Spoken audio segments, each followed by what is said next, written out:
എല്ലാവരും പറയുന്ന ഒരു കാര്യമാണ് നമ്മൾ ലക്ഷറി വാച്ച് മേടിക്കരുത്, ലക്ഷറി കാർ മേടിക്കരുത്, ലക്ഷറി ആയിട്ടുള്ള ഒരു സാധനവും മേടിക്കരുത്. നമ്മൾ ഈ പൈസ എല്ലാം കൂടി ബാങ്കിലിട്ടിട്ട് നമ്മൾ നമ്മുടെ മക്കൾക്ക് അങ്ങനെയായിട്ട് കൈമാറി പോകണമെന്ന്. ഇത് എൻ്റെ കൺസെപ്റ്റിൽ ടോട്ടലി ഒരു തെറ്റിദ്ധാരണയാണ്.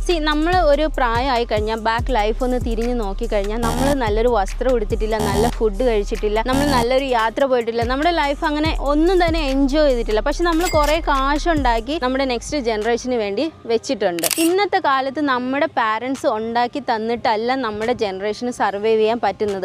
ഇന്നത്തെ കാലം പഴയതുപോലെയല്ല, കാലം ഒരുപാട് മാറി, എല്ലാവരും അപ്ഡേറ്റഡ് ആണ്, എല്ലാവർക്കും ഓപ്പർച്യൂണിറ്റീസ് ഒരുപാടുണ്ട്. നിങ്ങൾക്ക് അറിവിനായിട്ട് റിസർച്ച് ചെയ്യാനുള്ള പ്ലാറ്റ്ഫോംസ് ഒത്തിരി അവൈലബിൾ ആണ്. സോ നിങ്ങൾക്ക് ഒരിക്കലും പറയാൻ പറ്റത്തില്ല എൻ്റെ പാരൻസ് പുവർ ആയതുകൊണ്ട് ഞാനും പുവർ ആയി പോയി എന്നുള്ളത്.